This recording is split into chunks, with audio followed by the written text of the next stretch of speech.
Macron, marionnette de l'État profond, cherche la bagarre avec les États-Unis de Trump. Il pense qu'en réagissant dans une sorte de guerre diplomatique à petits pieds, il fera reculer l'administration Trump. L'État profond démocrate utilise-t-il la France comme idiot utile pour faire la guerre diplomatique aux États-Unis? Y a-t-il la main des Rothschild? Macron cherche-t-il tous les contrefeux afin de faire oublier l'affaire Epstein? À ces questions répondront Hubert Marty-Vrayance, Michel Fize et Charbel. Vous êtes sur Géopolitique Profonde, générique. Nous sommes en guerre.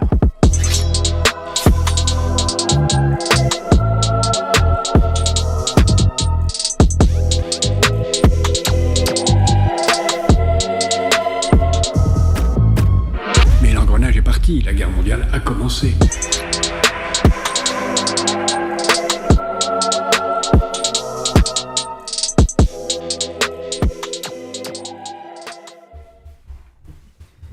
Il ne faut pas avoir peur. Bonsoir à tous, vous êtes sur Géopolitique Profonde, la chaîne qui est là pour remplacer les médias subventionnés. On va parler de la brouille diplomatique France-États-Unis, Barrot, Macron, le duo de choc contre Trump et l'ambassadeur américain, comme évidemment Apolline de Malherbe n'osera jamais le faire. Elle a un parti pris.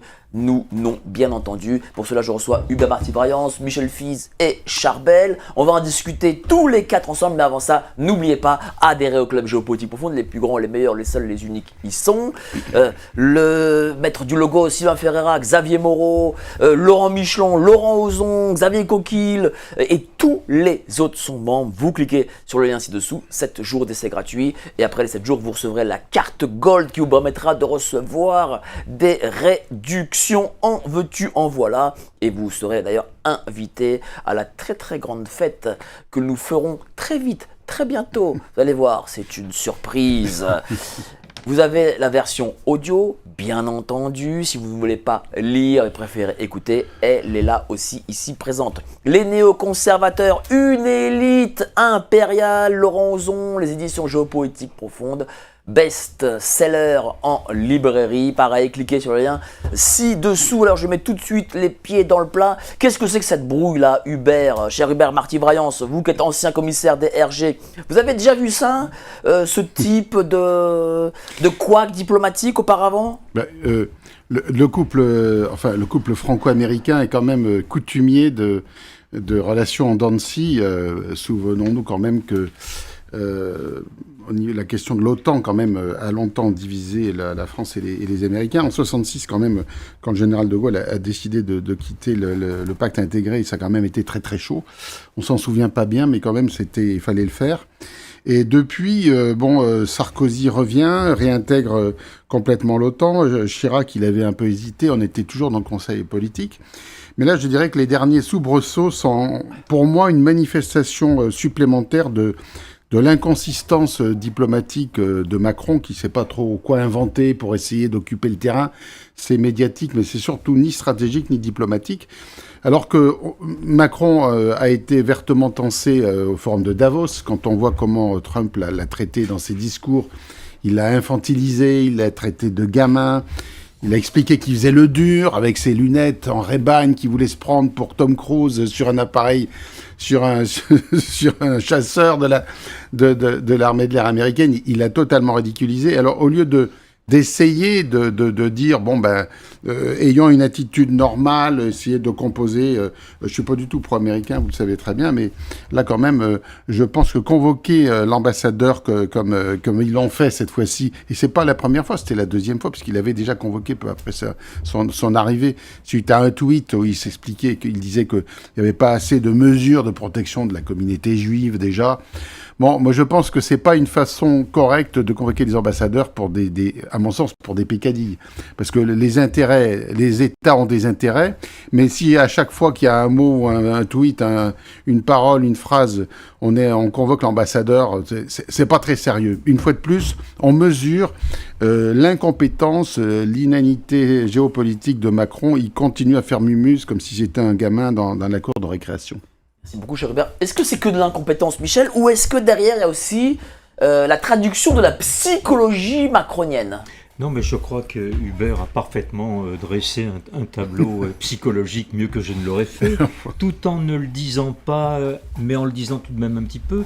Alors, je vais quand même, moi, peut-être ajouter que c'est la psychologie qui oriente la plupart de nos conduites individuelles et les conduites politiques. Or, je suis quand même frappé que dans ce pays, il est impossible de parler de psychologie d'un homme politique. Hein. Ouais. Impossible. C'est-à-dire sans être taxé quelque part, ou d'un hurluberlu, ou de quelqu'un qui entre dans la vie privée des gens. Mais encore une fois, c'est de notre responsabilité de voir qui nous gouverne. Bon, que ce soit d'ailleurs en démocratie ou de n'importe quel autre... Est-ce qu'il existe, cher Michel, des tests psychologiques que le président de la République pourrait faire tous les ans, comme un test de santé, si je puis dire? Vous savez, bon, je pense... je vais ressortir mon concept de mégalothymia, pour d'ailleurs l'appliquer immédiatement à Donald Trump. Il n'y a pas de raison qu'il n'y en ait que pour lui. Je crois d'ailleurs que même Donald Trump est un hyper-mégalothymiaque, et que quelque part, Emmanuel Macron serait exactement Donald Trump, peut-être même en pire, s'il avait les pouvoirs de Donald Trump. Ah bon? En pire? Oui, bien sûr. Parce qu'encore une fois, bon, c'est un homme, le terme de gaminerie renvoie à ce que j'ai dit, c'est-à-dire dans Le Roi Brunzing, c'est-à-dire un inachèvement psychique. Voilà, il y a eu un blocage qui s'est produit au niveau de l'adolescence, peut-être même avant, bon, pour des raisons que peut-être on connaîtra un peu mieux un jour, mais enfin bon, le fait est là, c'est-à-dire qu'il y a quelque chose qui fait que cette personnalité n'est pas achevée. Donc, qu'est-ce qu'il fait? Eh bien, il fait le pan, c'est la roue du pan, c'est-à-dire être dans la centralité. Alors, dans cette affaire quand même, pour, disons, atténuer un petit peu sa responsabilité, bon, il est vrai que l'administration de Trump est allée très très loin, parce qu'il y a un esprit Trump. Alors, même si ce n'est pas Trump qui a dit que l'agression contre Quentin était un acte de terrorisme, de l'ultra-gauche, etc., bon, c'est quand même son entourage qui l'a dit. Donc, c'est effectivement une ingérence, de toute façon, dans les affaires intérieures. Mais pour le reste, encore une fois, Emmanuel Macron est intimement convaincu qu'il appartient au concert des grandes nations. 1. 2. Il a toujours le sentiment qu'il est une grande puissance à l'égal des États-Unis et de la Russie. Et 3. Je crois que peut-être pour sortir un petit concept de sociologie, mais enfin ça fera de mal à personne, je crois qu'on pourrait dire qu'il est à la tête d'une puissance moyenne supérieure. Alors pourquoi puissance moyenne supérieure, c'est à cause de la bombe, ou grâce à la bombe, qui fait que quelque part c'est pas une puissance moyenne tout à fait comme une autre. Alors je crois que ce que l'affaire américaine révèle, pour terminer sur ce point, c'est que la France a perdu toute crédibilité sur le plan international, et M. Macron n'est pris au sérieux nulle part par qui que ce soit. Voilà, les faits sont là. Merci beaucoup, cher Michel. Qu'est-ce que tu en penses, toi? Ça, c'est quoi? C'est une sorte de crépuscule, peut-être, pour montrer, regardez, je pèse quelque chose dans la scène internationale? Je vous écoute religieusement. Alors, moi, j'ai un autre point de vue qui est beaucoup plus tranché. Faut y aller, faut trancher. Alors, on va trancher. Regardez ce qui se passe avec l'affaire Epstein. C'est le truc révélateur. Avant, Biden, Macron, c'était copain comme cochon. Enfin, c'est même pas copain comme cochon, c'est...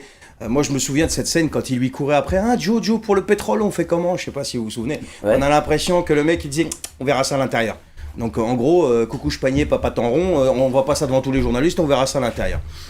Là, il y a Trump qui est arrivé. Qu'est-ce qui s'est passé avec l'affaire Epstein? Il y a un truc vraiment qui est important, qu'on occulte, à mon avis. Et ça regarde que moi, ce que je vais dire là. Ça n'engage que moi. Au départ, Trump a fait sa campagne sur « Je vais faire des révélations sur le dossier Epstein. Je vais tout rendre public. » Qu'est-ce qui s'est passé? Tout le monde a commencé à crier au loup, je sais pas quoi, machin, les démocrates, faut surtout pas faire ça, faut ceci, faut cela. Donc je sais pas si tout le monde se souvient de ça. Trump est élu, une victoire écrasante, il n'y a même pas d'ambiguïté là-dessus, pas comme à l'époque de Biden. Trump est élu. Dans la foulée, il s'embrouille avec Elon Musk. Moi, quand il s'est embrouillé avec Elon Musk, j'ai dit, les gars, attention, 2 hommes d'affaires de cette stature, ils s'embrouillent pas en public comme ça. Déjà, pour qu'ils s'embrouillent, il en faut. Mais pour qu'ils s'embrouillent en public, n'importe quel neuneu comprendrait qu'il y a un loup quelque part. Du coup, qu'est-ce qui s'est passé? Dans la foulée, Elon Musk, il a dit Trump, il est cité dans l'affaire Epstein. Qu'est-ce qu'ils ont fait les démocrates? Comme des grenouilles, ils ont sauté sur leur chaise, on veut les documents. Trump, il a dit eh ben ok, je suis obligé, on va relâcher les documents, on va rendre public les documents. Ils rendent public les documents, qu'est-ce qui se passe? Les démocrates tombent dans le piège. Parce qu'il y a des noms qui sont cités là-dedans, et encore, on en a que 10%. Et qu'est-ce qui est cité dans cette affaire? Hormis l'os à ronger qu'on nous a filé un petit peu là pour occuper la populace, Jack Lang et Caroline Lang et je sais pas qui, on voit dans les mails qu'il y a un type qui est président de la République française depuis 2017, président en exercice, qui vient demander aux plus gros pédocriminels de la planète des conseils en gouvernance et surtout comment devenir le maître de l'Europe et peut-être même, ça je parle sous votre contrôle, j'ai entendu dire le maître du monde. Ils se sont tous fait berner comme des neuneux. Et en plus de ça, si on ajoute avec ce qui se passe en Ukraine, la Russie qui est en train... alors, ils nous disent que d'après Jean-Noël Barrot, son disque est un peu rayé à Barrot, parce que franchement, faut qu'il arrête. Hein. Son disque est complètement rayé, donc les mecs, on le voit, tout le monde le voit, qu'ils sont complètement ridicules, et c'est des conneries ce qu'ils racontent. Et on nous explique depuis 2022 que la Russie répare ses chars avec des pièces de machine à laver, que l'économie russe est à genoux, et que en attendant, la guerre continue aussi intense qu'avant. Donc... Et en plus de ça, on continue de balancer des milliards. Donc tout ce truc-là, tout ça, c'est un briquet pour moi. Parce que d'un côté, on a une Europe qui se retrouve complètement isolée. Le tonton... Attends, ça veut dire quoi? C'est le narratif, c'est le scénario? Et justement, j'y viens. Je vais terminer rapidement. On a d'un côté l'Europe qui se retrouve aujourd'hui prise en sandwich. Il y a des choses accablantes. D'après ce qu'on dit là, il y a même des sénateurs qui disent qu'ils veulent pas. D'après, j'ai écouté hier, qui veulent pas. Qui veulent pas qu'il y ait certains documents qui sortent parce que c'est tellement odieux qu'il y aurait une révolution quoi. Et donc l'Europe est prise en sandwich maintenant, aussi bien économiquement que stratégiquement entre d'un côté le bloc russo-chinois, de l'autre côté l'Amérique de Trump. Et donc qu'est-ce qu'ils ont d'autre? J'ai envie de dire qu'est-ce qui lui reste à Macron? Tenter de sauver la face. Et j'ai l'impression que ce mec-là, étant donné qu'il était l'heureux élu pour devenir le maître du monde, et ben maintenant t'es l'heureux élu pour te démerder, pour nous sortir de cette situation. Donc je pense qu'on en est là aujourd'hui, et toute la pression est sur ses épaules pour qu'il puisse nous sortir de cette situation. Donc c'est pour ça qu'il envoie ces chiens politico-médiatiques pour raconter des conneries sur tous les plateaux, à tous les journalistes vendus qui en veulent, qui les écoutent. D'accord, tu ne crois pas dans la psychologie en fait? Ah non, j'y crois pas à la psychologie. Moi, je sais, démerde-toi. Il y a Ariane de Rothschild quand même qui est dedans. Hein. Il a travaillé où, Macron? Qui l'a fait? Qui l'a fabriqué? Donc, je pense que... Non, mais je pense qu'ils l'ont envoyé en première ligne pour qu'il essaie de les démerder. Michel, qui est justement sociologue et qui a vraiment bien étudié cette psychologie. Vous êtes d'accord avec ça? Encore une fois, on peut pas évacuer la psychologie. Je crois que ce qui est important pour Emmanuel Macron, c'est, j'allais dire, de manger à tous les râteliers, hein, quels qu'ils soient. C'est-à-dire, on voit bien d'ailleurs qu'il a réoccupé d'une manière prodigieuse, même moi je n'y aurais pas pensé, il a réoccupé la scène intérieure française. Hein. Il a phagocyté Sébastien Lecornu. Hein, il convoque les ministres de lui-même à l'Élysée pour des réunions sur des sujets effectivement, qui sont des sujets graves. Ça lui permet de récupérer la main sur les affaires intérieures. Voilà. Pour le reste, je crois que la différence avec Donald Trump, c'est que Emmanuel Macron, lui, ne calcule rien. C'est-à-dire, il pousse ses pions là où il peut les pousser. Donc, c'est même pas ses pions à lui.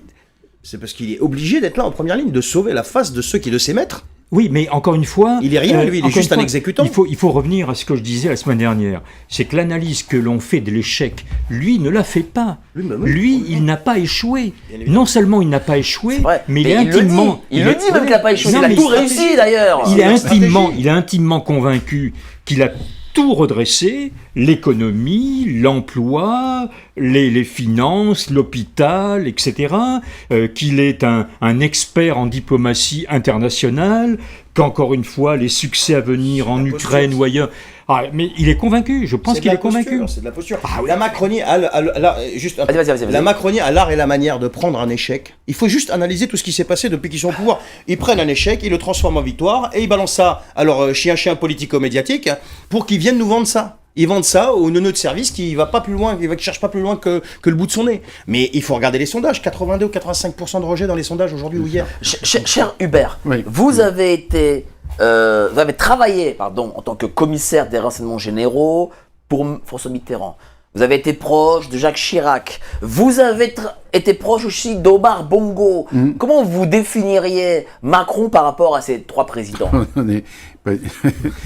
C'est rien du tout. On est dans un gars qui a l'école maternelle, il n'a pas du tout la stature de l'emploi qu'il occupe depuis 10 ans. On le voit bien, il a décliné gravement, il a porté atteinte gravement à la fonction présidentielle. Il n'a pas de culture, il ne sait pas parler, il ne nous a jamais éblouis par un discours exceptionnel. C'est un type complètement inconsistant. Et alors, il essaye de récupérer des événements. Oui, bon, il y a l'histoire à Lyon, je vais faire une réunion sur les mouvements extrémistes. Là, il y a les agriculteurs, je vais faire une réunion. Il y a des inondations, je vais faire quelque chose. Il court après les événements pour essayer d'occuper. Mais il n'y a aucune anticipation. Et puis surtout, depuis 10 ans, il n'y a aucune vision géostratégique. Il n'y en a aucune. Alors, au niveau des États-Unis, il y a quand même quelque chose, je pense, de beaucoup plus important que l'histoire de l'ambassadeur. Il y a la déclaration de Vance d'il y a 2-3 jours, qui est, à mon sens, beaucoup plus importante. Cette déclaration ? Alors, la déclaration de Vance, il dit qu'il a hâte qu'il y ait des élections en France pour qu'on n'ait plus Macron, il a clairement dit comme ça. Ah ben il a dit comme ça. D'accord. Il a dit qu'il faut des élections. On peut plus travailler avec Macron. C'est un type qui est complètement disqualifié, qui est crédible nulle part. Alors quand c'est le vice-président qui le dit, ça a à mon sens un autre impact que. Vous l'avez dit avant. Oui, il l'avait dit avant. Et là, Vance leur a dit en disant il faut rapidement des élections. On peut plus travailler avec Macron. Ça veut dire que on savait qu'il n'avait aucune considération pour lui, mais là c'est clair. Ça veut dire que les Américains, ils ont disent avec constance quand même depuis 1 an, depuis que Trump est élu, que les Européens doivent consacrer beaucoup plus d'argent à la défense, ils doivent remuscler l'armée, on doit remettre une conscription pour éventuellement surveiller les accords de paix qu'il y aurait en Ukraine, parce que, faut être clair, en Alaska, ils ont signé un accord, si c'est pas signé, ils sont d'accord. En juin-juillet, la guerre en Ukraine, elle est terminée. Et Macron pourra s'agiter avec Starmer, qui commence à glisser. Parce que regardez Starmer, il y a des choses qui sont sorties aujourd'hui ou hier, dans lesquelles il connaissait des pédophiles, mais au lieu de les convoquer devant la justice, de mettre des enquêtes de police, il leur envoyait des petits textos de soutien, à la limite qu'il les comprenait. Donc il jouait le psychologue. C'est incroyable. Alors je voudrais terminer en disant que maintenant, c'est clair que l'administration Trump ne veut plus de Macron. C'est clair. Ils veulent des élections pour qu'un autre président, une autre majorité. Et les nominations qu'a procédé Macron dernièrement, Cour des comptes, au poste, maintenant le Louvre, etc., etc. Excusez-moi, mais il fait ça avec 1 an d'avance. Parce qu'en général, les présidents font ça au moins 3 mois, 6 mois avant qu'ils quittent leur... C'est bizarre, ça. Alors voilà. Comment vous expliquez ça ? Pour moi, le calendrier risque d'être avancé. Je pense qu'il risque d'être avancé. Les présidentielles avancées ? Ah mais oui, je pense clairement que ça, pour moi, c'est clair. On est né qu'au démarrage Qu'est-ce qui vous fait dire ça ? C'est que les nominations qu'il a faites, il aurait pu attendre 1 an. Et il les fait rapidement. La Cour des comptes. Qu'est-ce qui lui ferait, je veux dire, qu'est-ce qui ferait qu'on aurait des présidentielles on n'en sait rien, mais. Ça veut dire quoi ? Ça veut dire qu'il y aurait démission d'Emmanuel Macron ? Il va y avoir quelque chose. À mon sens, il va y avoir quelque chose. Le fait que les Américains disent maintenant publiquement qu'on ne peut plus travailler avec ce gars-là, avec ce président, qu'il faut des élections, ça veut dire quelque part, il va se passer un événement. On ne va pas attendre juin 2027. À mon sens, je ne pense pas. Qu'est-ce que vous en pensez, Michel ? Bon, alors je continue de penser que la démission, ça me paraît totalement exclu, parce que c'est un profil psychologique qui ne l'autorise pas, cette attitude. Donc il faudrait vraiment qu'il soit dans les cordes, comme on dit d'un boxeur, pour qu'il en soit réduit à cette extrémité. Donc on voit bien que tout ce qu'il fait, c'est encore une fois d'occuper le terrain, d'être là, on le disait la semaine dernière, jusqu'à la dernière seconde. Alors je pense encore une fois que son souci, c'est pas de partir précipitamment, c'est de rester plus longtemps. Voilà. Alors comment rester plus longtemps ? Comment faire finalement que 2027 n'ait pas lieu ? Parce que c'est peut-être un scénario qu'il faut mettre sur la table. L'autre jour, on discutait de l'article 16. Bon, je m'en suis excusé auprès des... Vous avez un petit débat tous les deux, d'ailleurs. Oui. Un petit débat houleux. L'article 16. Hubert avait raison sur le fait qu'il faut bien un péril sur la nation et que le fonctionnement régulier des pouvoirs publics sont interrompus. Mais... là où je reviens avec mon « ou », c'est que le péril peut être intérieur ou extérieur. On n'a pas besoin des deux. c'est lorsque les institutions de la République, etc. Mais vous et moi, on est minoritaires, cher Michel, mais moi je suis d'accord avec vous. Voilà, donc encore une fois, le scénario, là aussi j'ai vérifié, le scénario de l'article 16, c'est assez élémentaire. Et je crois même, alors j'ai même vérifié auprès d'un certain nombre de juristes, entre la période de passation de pouvoir et le temps qui s'écoule, Oui. L'article 16 peut être déclenché. C'est-à-dire que si on prend par exemple le 5 mai comme date d'élection du deuxième, du successeur d'Emmanuel Macron, en principe le successeur il intervient 5 à 10 jours après. Oui. Voilà. Mais entre ces 5 à 10 jours, il peut déclencher l'article 16. Alors en se fondant sur quoi ? En se fondant sur une situation que certains appellent, mais que moi je pense qu'elle peut se produire, ce sont des désordres. Des désordres. Des ordres qui peuvent être produits d'ailleurs. Des ordres qui peuvent être produits par certains, alimentés par d'autres, téléguidés encore. Alors, je vais donner la parole à Charbel, mais là, avant ça, vous, cher Hubert, vous êtes ancien commissaire DRG, des désordres, vous en avez connu, vous en avez fait quand même. Ça, vous n'y croyez pas. J'en ai connu des désordres. Vous en avez fait, je le sais. Non. Mais non, c'est prescrit. C'est pas grave. Non, des désordres, j'en ai connu, mon cher Mike, quand j'étais commissaire en sécurité publique dans l'Essonne en 2005, au moment des fameuses violences urbaines. Ouais.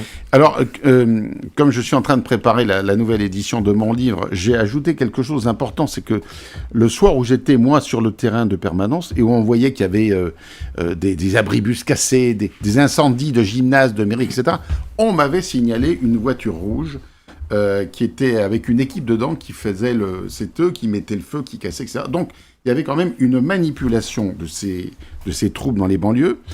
Et on m'a dit rapidement que ça pouvait être le Mossad qui était derrière ça. Et depuis... Le Mossad. Oui. Et depuis, ça a été corroboré par certaines informations, certaines analyses. Le Mossad voulait tout faire en 2005 pour pousser Sarkozy, ministre de l'Intérieur, et le faire apparaître comme l'homme de la situation, le recours, etc. Donc là, ils ont volontairement mis de l'huile sur le feu après les émeutes à Clichy-sous-Bois pour essayer de dire, voyez, c'est l'homme qui va nous rassurer. Et ça a marché, puisque il avait démarré 10 ans avant, je l'avais dit dans mon livre, avec l'histoire du Human Bomb, et ils ont industrialisé la chose. C'était plus une prise d'otage, c'était on met un peu le feu un peu partout. Et on a déclaré l'état d'urgence. On était loin de l'article 16. Oui. Moi, franchement, je ne vois pas... Je connais quand même un peu la France, je connais comment les gens réagissent, les groupes sociaux, etc. Je dirais que pour l'instant, quand même, à part les extrémismes, mais ça reste limité, le peuple français, globalement, il est attentiste, il regarde ce qui se passe. Il ne va pas faire n'importe quoi. On veut tous un changement, mais on ne va pas faire un changement dans n'importe quelle condition. Donc, je ne vois pas les éléments qui pourraient justifier un article 16. Ou continue à ne pas y croire. Qu'est-ce que tu en penses, toi ? Est-ce que tu crois, toi, cet article 16 ? Est-ce que c'est une possibilité ? D'abord, la démission. D'abord, l'histoire de la démission. Moi, et l'histoire des dominations. Juste un mot là-dessus. Vas-y. Il y a un député, un sénateur, je sais plus, macroniste, là, c'est sorti, je crois que je sais pas si c'est Mediapart, ou je sais plus quel journal qu'il a fait, un truc de gauche, là, qui l'a révélé. Il a dit que, en gros, les nominations, c'est pour verrouiller l'appareil d'État au cas où un des extrêmes arrive au pouvoir. Moi, je pense que la mission de ce mec-là n'est pas terminée, loin de là. C'est qui ce mec-là ? Macron. Elle n'est pas terminée, son projet n'est pas terminé, c'est-à-dire de finir de vendre la France à la découpe, d'en faire un lender. C'est-à-dire de dépasser 2027 ? Non, pas dépasser 2027, d'en faire un lender. Et pour ça, il a nominé, par exemple, Conseil constitutionnel, Richard Ferrand, etc., Amélie de Montchalin à la Cour des comptes, etc., l'Arcom, machin. D'ailleurs, l'Arcom, je vous précise quand même qu'elle vient d'être saisie pour un youtubeur, C'est le Raptor. Pour le Raptor, youtubeur, pour son podcast Les 10 000 pas. C'est quand même exceptionnel. Par contre, pour Jean Portmanov, qui subissait des pressions, qui subissait des sévices, qui a été signalé je sais pas combien de fois, l'Arcom, museau. Ça veut dire que tout ce qui vient porter atteinte à la doxa dominante, ça peut tomber en 2 secondes. Donc ce mec-là, il a placé tout le monde, tous ses sbires, aux postes clés, donc aux institutions clés. La Cour des comptes, je crois qu'elle peut rester 28 ans, quelque chose comme ça, paraît-il. Et donc, si demain, il y a plusieurs scénarios qui sont sur la table, si par exemple en 2027, il y a élection, si c'est le RN, alors LFI, j'y crois pas parce qu'ils sont en train de les démolir, bon bref, mais si c'est le RN qui arrive au pouvoir, il veut être sûr d'avoir ses sbires là. Pourquoi on est en train de casser LFI là? On est en train de casser LFI juste... Pourquoi? Justement, pour éliminer un adversaire, pour qu'il puisse placer un de ses sbires à lui, si élection il doit y avoir, et pour venir nous brandir encore l'histoire des chemises brunes et les bruits de bottes, et que le Front républicain se constitue autour du candidat qui est béni par la Macronie, qui va assurer la continuité du projet macroniste qui est en train de se passer. Et si jamais un autre événement intervient avant, c'est-à-dire avec, je ne sais pas si vous avez suivi l'escalade, là, Medvedev, là, qui a menacé de frapper la France, l'Angleterre, au cas où de transfert d'armes nucléaires. Bref, donc si jamais il se passe quelque chose qui justifie l'activation de l'article 16, là, le mec, il est tranquille. Et Voilà. en plus de ça, il a le Conseil constitutionnel derrière. Non mais, Voilà. en plus de ça, il a le fois. Conseil... Attends, juste un mot. Vas-y. En plus de ça, il a le Conseil constitutionnel derrière lui. Oui. Donc tout ce qu'il pourra dire, ça sera béni par Richard Ferrand, et la Cour des comptes, et l'ARCOM pour contrôler les médias, et tout va bien. Donc c'est une dictature version 2026. Michel. Alors, je crois que vous posiez la question il y a quelques semaines, est-ce qu'Emmanuel Macron cherche le désordre? Bon, je continue à ne pas le savoir, mais par contre, il a intérêt au désordre. Voilà. Alors, pourquoi est-ce que le désordre est possible au cas de la victoire d'un camp de l'extrême, comme on l'appelle un peu rapidement aujourd'hui? Bon, imaginons que ce soit... ce qui est appelé l'extrême droite, et qui, à mon avis, est une droite radicale, mais enfin bon, on va pas entrer dans la terminologie là ce soir. Voilà. Bon, on sait déjà, par un certain nombre de messages, notamment de LFI, hein, je renvoie à la déclaration de Mathilde Panot indiquant qu'il faudra ne pas compter. C'est pas un appel au désordre, ça? Qu'est-ce qu'elle a dit exactement? C'est pas un appel au désordre. Qu'est-ce qu'elle a dit exactement? Bah, Dites-nous. alors, je ne me souviens plus exactement des termes. Elle a dit qu'il faudra empêcher le RN d'accéder démocratiquement au pouvoir. Elle a dit que non, elle a dit pire que ça. Vas-y. Elle a dit qu'ils n'accepteront jamais Oui, c'est vrai. que le RN soit élu. C'est vrai, voilà. Voilà, Mais c'est je quand, sais, quand même dingue. On je est en crois- pleine Union soviétique. Non, là. je Michel. crois qu'il y a quelque chose autour des votes. Mais je crois hein, qu'elle il a me semble- rétropédalé derrière, il me hein. oui, bah, enfin bref. Mais enfin, en tout cas, Ouais, ça a quand même été dit. Il y a quand même une telle raideur politique, hein, à partir des extrêmes, qu'on ne voit pas comment un camp gagnant ne pourrait pas attirer une rancœur extraordinaire de l'autre camp. Donc, la solution serait évidemment un vainqueur du centre, hein, ou des fédérations centristes.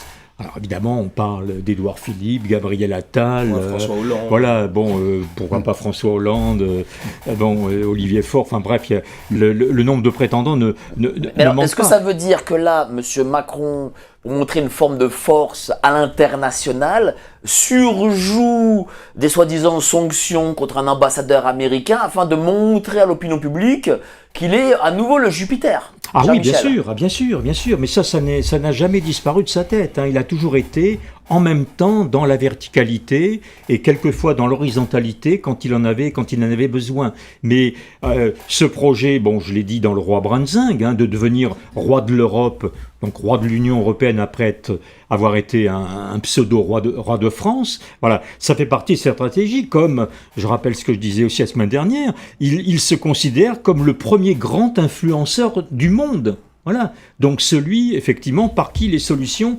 peuvent arriver. Donc je continue de penser, attention, 2027 risque de ne rien résoudre du tout, mais au contraire d'être le premier pas vers quelque chose d'encore plus explosif. Cher Hubert. Oui, moi je pense que Macron, il entre dans des eaux dangereuses.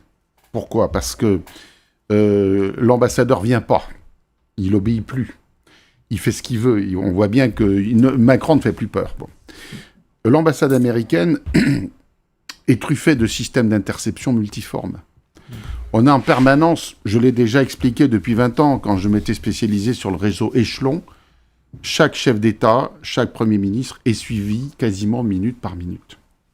Ils savent tout ce qu'il fait, qui il voit, les messages qu'il envoie. Il n'y a aucun secret pour l'NSA. Donc si Macron, il veut continuer à faire le malin, il risque d'avoir des surprises. Lesquels, par exemple? Bah écoutez, quand on sait que Trump, il disait I have a file of the President of France, c'est qu'ils connaissent tout.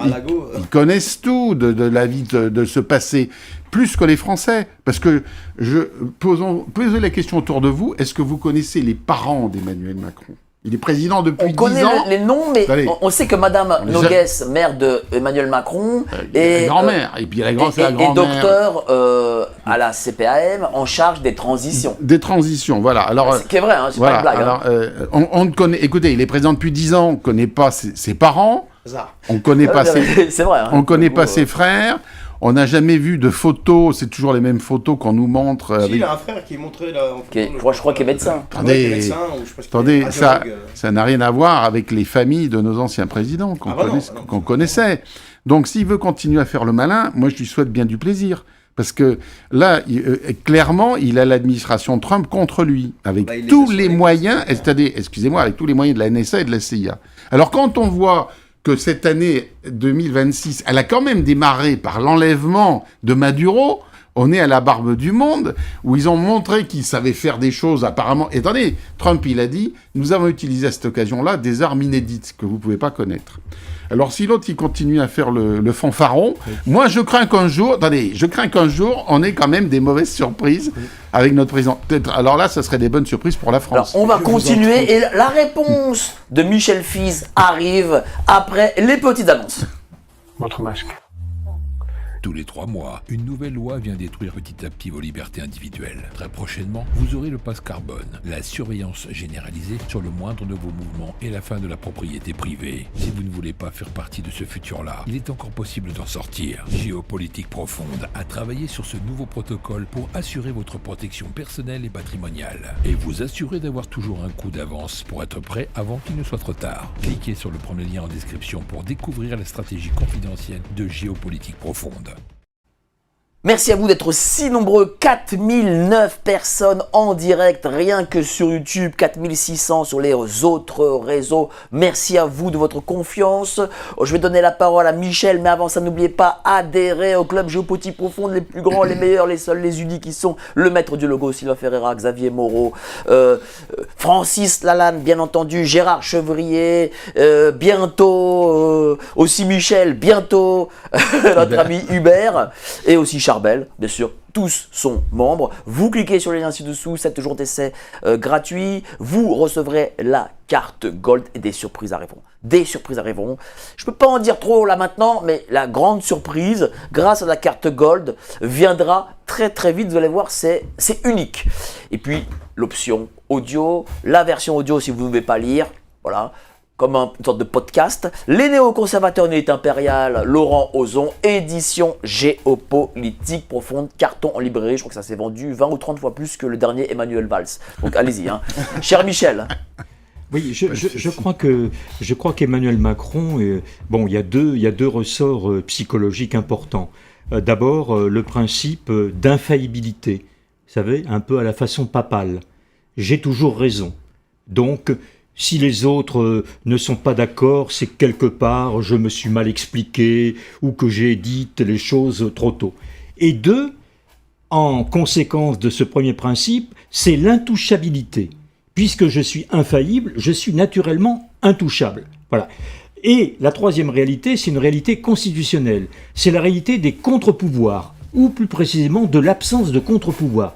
Il n'y a pas de contre-pouvoir. Donc, le président de la République française fait absolument ce qu'il veut, en plus avec évidemment des instances renouvelées, bon, qui sont évidemment des instances consultatives, mais quand même bien utiles. Hein. Je pensais notamment à la Cour des comptes, quand même bien utile d'avoir une présidente de la Cour des comptes qui va pouvoir peut-être vérifier un peu qu'il n'y ait pas d'ennui du niveau comptabilité pour l'actuel président. Enfin bref, bon, en tout cas, bon, ça borde. Alors, pour ce qui est de Donald Trump, j'ai encore la faiblesse de penser qu'il croit que Donald Trump est son ami. Oui. Il y croit encore ? Ah, mais je pense qu'il y croit, qu'il le tutoie, etc. Ah, ben que là, il est dans une mauvaise passe, donc il est en colère, mais bon, ça ira mieux. Qu'est-ce qui vous fait dire ça ? Mais parce qu'encore une fois, il a tellement le sentiment d'être dans une séduction, une fascination des autres, justement par tout ce que son entourage lui a dit. Hein, parce que finalement, quelle a été sa culture familiale et conjugale. C'est le discours de l'intelligence, de la beauté, de la liberté, du non-limite, pas d'entrave, il faut foncer, si on veut quelque chose, eh ben, il faut se battre pour l'avoir. Voilà. C'est une philosophie extrêmement élémentaire, hein. C'est la philosophie, encore une fois, d'un enfant de 5 ou 6 ans. Donc, la question aujourd'hui qui se pose, c'est quelle instance peut arrêter Emmanuel Macron après lui avoir fait comprendre quand même qu'il y a un certain nombre de choses qui ne fonctionnent pas bien. Quelle serait la réponse? Le peuple français. Oui. Est-ce qu'il a envie, Le peuple français. Après, le peuple français, tant qu'il s'est pas pris un gros électrochoc et qu'il se réveille pas, il continuera de subir. On en parlait tout à l'heure. J'étais avec Farid tout à l'heure, d'ailleurs, je me permets de le rappeler, pour la journée du 4 avril, là, le rassemblement sur la place de la République à 14h contre la pédocriminalité, donc j'étais avec lui en live tout à l'heure. D'accord. On en parlait justement. Le peuple français, il faut qu'il se ressaisisse et qu'il saisisse son avenir. Aujourd'hui, je prends un exemple tout bête. On a une pétition qui est sur le site de l'Assemblée nationale pour réclamer la tenue de référendum. On nous a volé le référendum de 2005. Enfin, je veux dire, on est quand même dans une démocratie, c'est la France, on n'est pas dans une démocratie avec une pseudo-démocratie normalement. En 2005, on dit non, on nous glisse le traité de Lisbonne.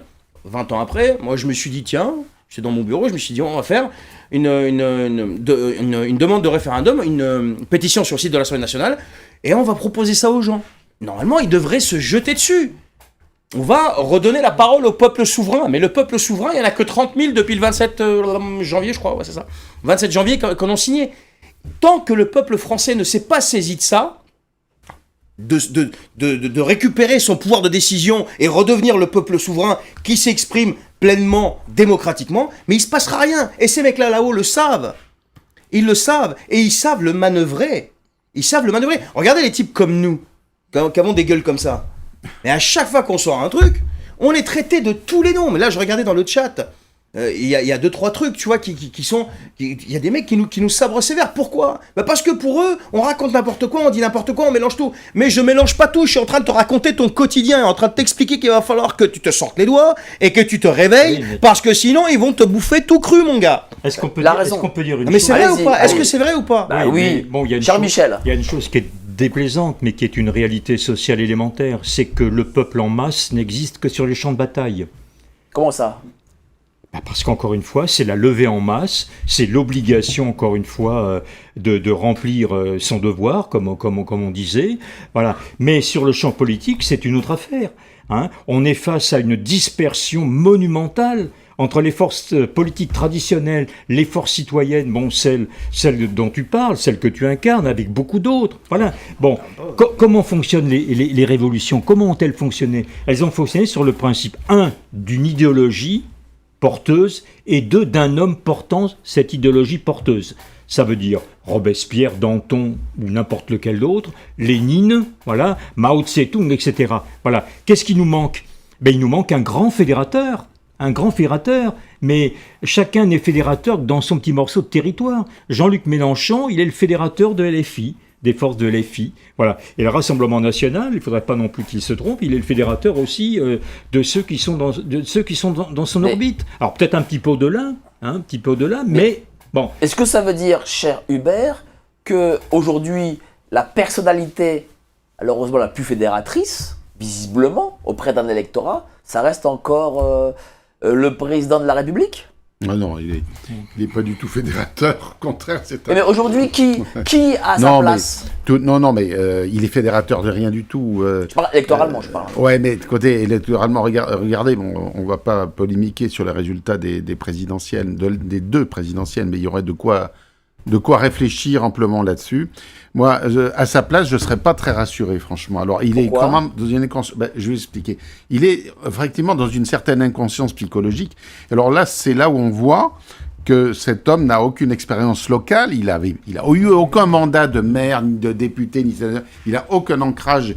Il est au gré du vent, Macron. Il est président, point. Mais il est président sans soutien populaire, avec son mouvement qui qui s'est complètement vidé. Je ne sais pas combien il revendique de membres En Marche, mais on évite le sujet, hein, parce que Édouard Philippe est parti de son côté. Attal a bien dit qu'il ne comprenait même plus ce que faisait Macron à certains moments.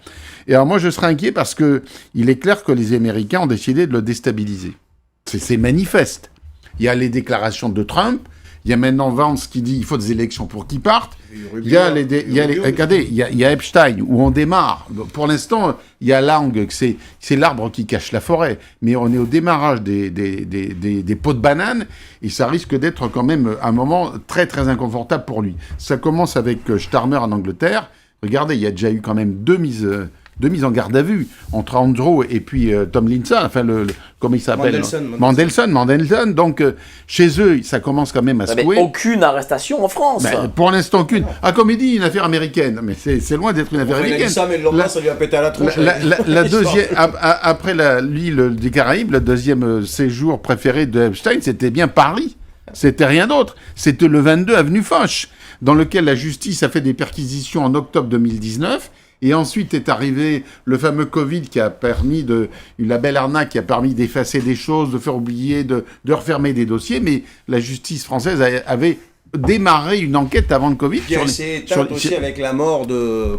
De Brunel. Encore le suicide. Bon. Alors, je ne sais pas si vous avez vu les informations qui sont sorties il y a 2-3 jours qui disent que les renseignements généraux de la préfecture de police avaient commencé à enquêter sur le réseau Epstein en octobre 2019 et que 2-3 semaines après, il y a eu cette fameuse tuerie où 4 fonctionnaires DRG ont été tués. Moi, on m'avait dit tout de suite qu'il y avait quelque chose de pas normal, de pas clair dans cette affaire. Pourquoi on avait éliminé ces 3 fonctionnaires alors, est-ce qu'ils avaient des documents compromettants? Est-ce qu'ils étaient chargés d'une enquête particulière? Moi, j'ai essayé de savoir, on m'a pas répondu, mais il ne faut pas écarter le fait que c'est la mort de ces fonctionnaires brutales qui suit les perquisitions qui démarrent dans le réseau Epstein, tout ça peut être lié. Alors moi, simplement, je ne serais pas rassuré. Je veux dire pourquoi. Voyons mai 68. Qu'est-ce que c'était que mai 68 ? C'était le soulèvement populaire, certes, en Europe, dans les jeunesses estudiantiques, etc., mais c'est surtout la réponse de la CIA au général de Gaulle. Parce qu'attendez, Sauvageau, agent de la CIA, notre brave Cohn-Bendit, lui aussi, il était appointé par les services américains.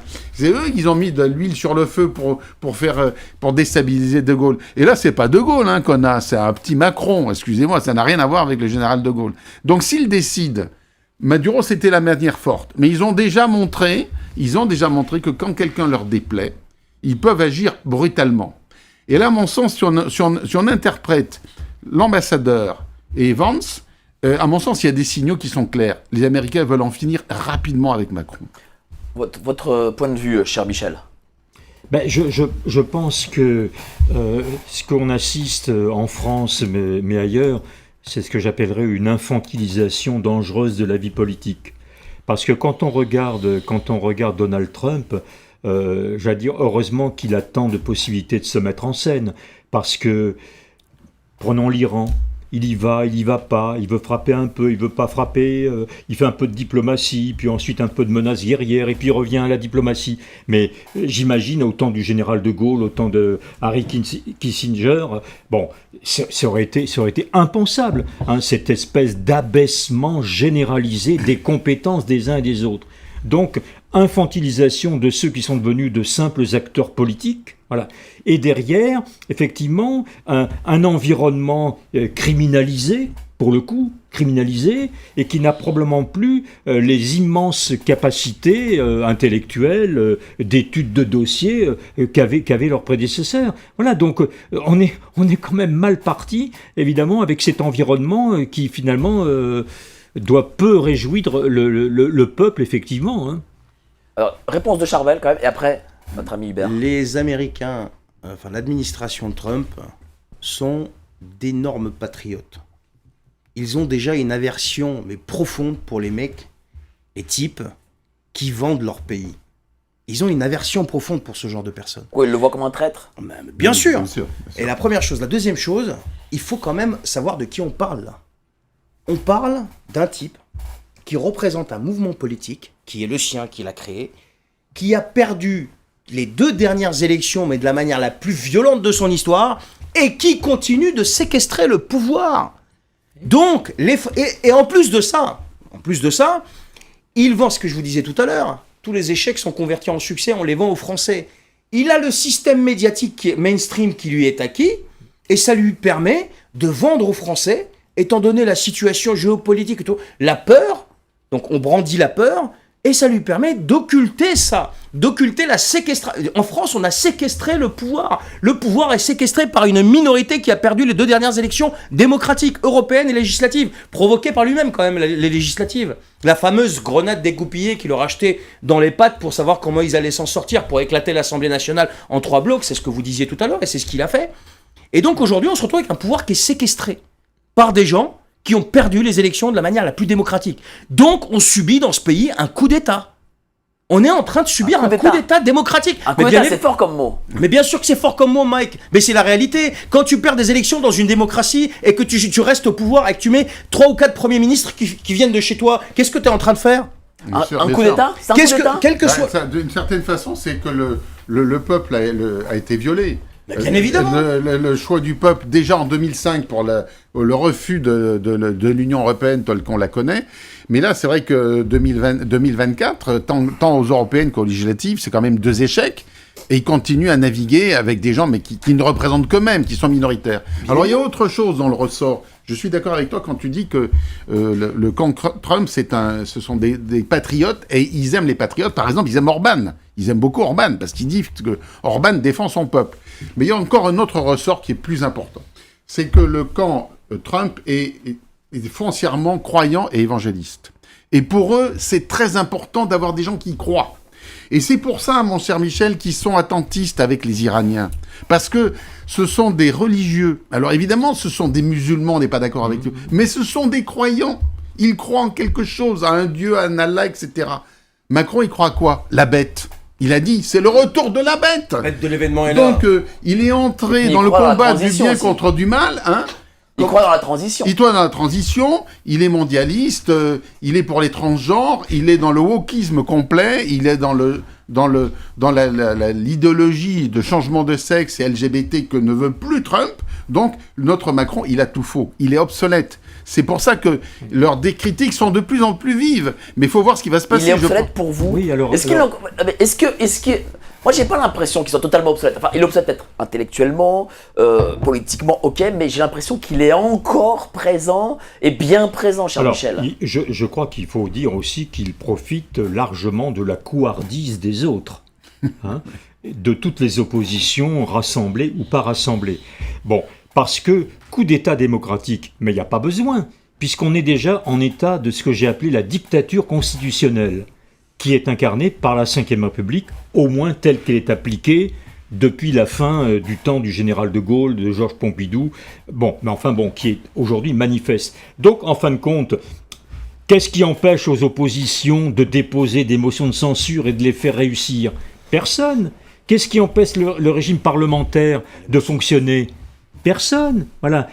On voit bien avec les élections, hein, c'est encore une fois du tripatouillage pour savoir si on va s'allier à LFI dans un coin, au PS de l'autre, au LR. Voilà. Donc je pense encore une fois qu'on a aussi face à un homme qui a la toute-puissance républicaine, hein, des oppositions complètement disparates.